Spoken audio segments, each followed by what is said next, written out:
Disney has been showering us with movies lately, and apparently bereft of any originality or creativity, most of them have been sequels, remakes, or built off of existing IPs.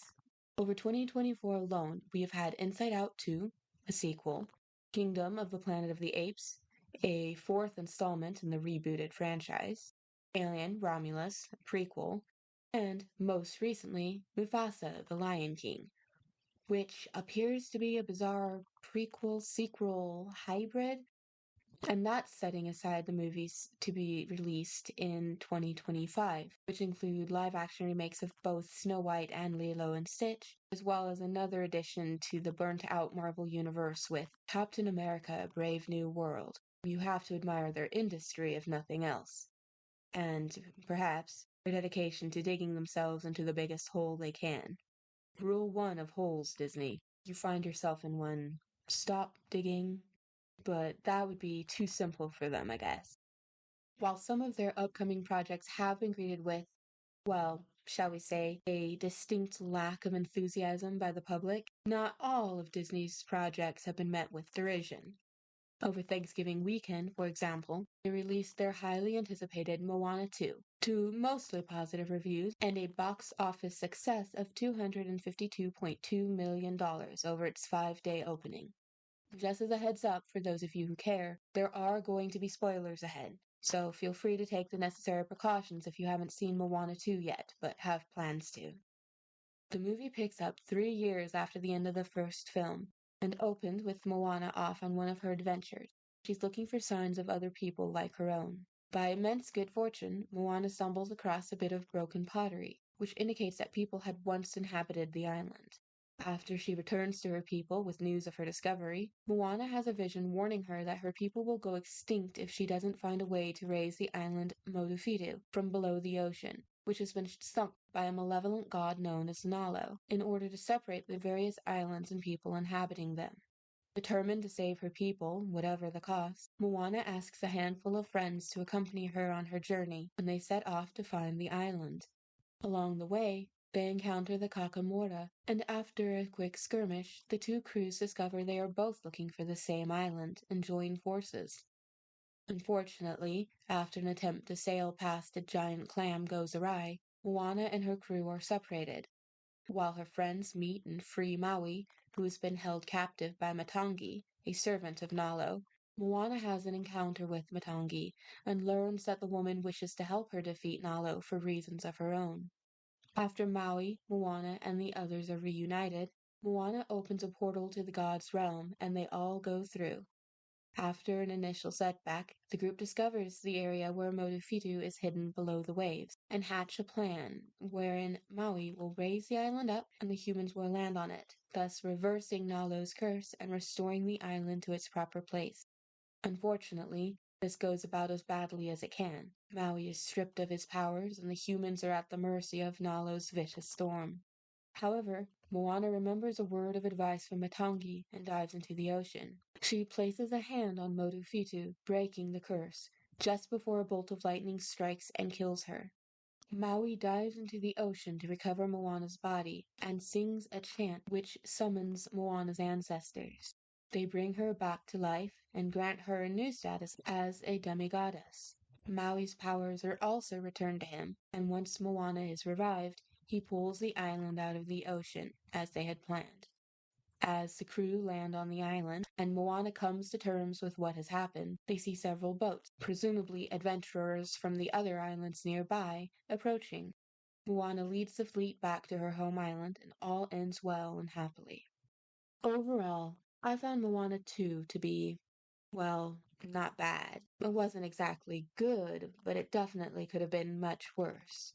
The story itself is fairly simplistic and followed the beats of the first one fairly closely. Moana discovers she must travel across the ocean on a dangerous quest to save her people, encounters Maui and enlists his help, and together they defeat the god, wreaking havoc on them. This story was serviceable, if somewhat unoriginal, but I'd be lying if I said I had expected Disney to offer us an original storyline in a sequel. I found the movie as a whole to be inconsistent.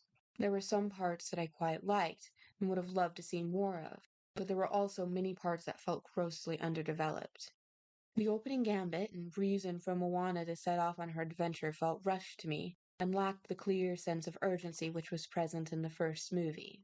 In the first Moana, there were clear signs of danger, and it was evident that there was a ticking clock. It made sense for Moana to have to set off at once. In this movie, however, that was not the case. There was no real clear sense of urgency. It was warned that Moana's people would eventually go extinct, but there was nothing to signify they were in any immediate danger. I think the movie tried to fix this by giving Moana a temporary guide in the form of a shooting star, which conceivably would not last forever and therefore placed her under a time constraint. But in general, I wish there had been a more immediate danger to prompt Moana to go on this quest. I was also not particularly impressed with the music. Most of it felt fairly generic and, in some places, superfluous. There also seemed to be a lot more of it, which I could be wrong about, as I don't think I've seen Moana more than once since it came out in 2016. But the music in Moana 2 was much more obnoxious, in the first half of the movie especially. It felt like every 2 minutes somebody was breaking out into generic song. I'm not against musicals in general, and in a Disney movie especially, one expects there to be a fair amount of singing. The songs in Moana 2 were just boring, though. They all felt like AI had written a generic Disney song with Polynesian vibes, and I honestly can't recall what any of them sounded like. There were no songs to worm their way into your head like the first one had. I couldn't get You're Welcome out of my head for a week after I watched the movie. The music in general was just lackluster, and I didn't particularly care for it.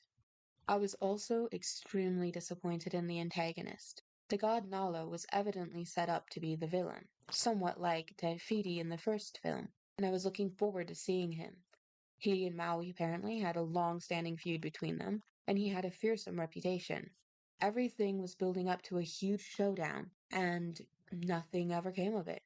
He was never even shown on screen. The most we got was the storm at the end of the movie, which was, we were told, due to Nalo, but that was it. I would have loved for him to have played a bigger part in this movie and have seen him in an actual showdown with Maui and Moana.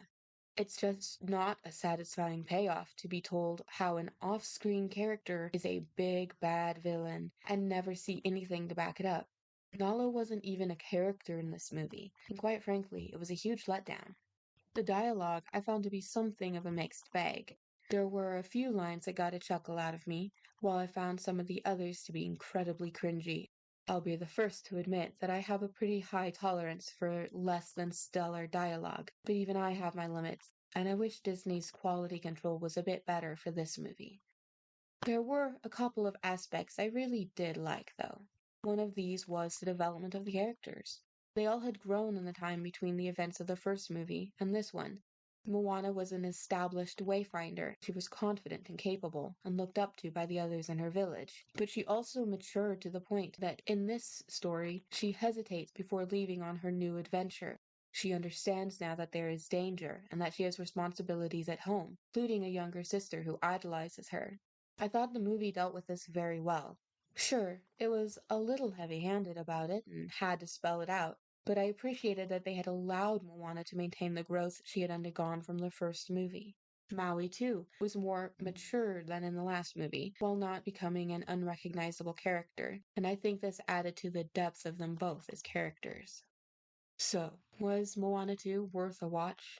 Well, I don't necessarily regret watching it, which is something when you take into account some of the movies available to us. I still regret watching Indiana Jones and the Dial of Destiny when it came out. That is 2.5 hours of my life I can never get back. Honestly, Moana 2 isn't the most fantastic movie ever, but I've definitely seen worse. To its credit, it felt refreshingly free of the message. And while I would argue it is an objectively weaker movie, it kept the same vibe as the first movie, which I appreciate, as it can be difficult to maintain the same feel and personality of a world over two movies, especially when they're separated by several years. I think kids would enjoy it, and let's face it, there's a target audience here anyway. There are definitely much worse things they could be watching. I wouldn't necessarily recommend Moana 2, but I also wouldn't warn people off of it entirely. It's very much just a meh movie. The best that can be said of it is that it could have been worse. Anywho, That's my considered opinion as an armchair expert. If you agree, disagree, or just want to share your thoughts, drop a line or two below, and I will see you, wonderful peeps, next time. Bye!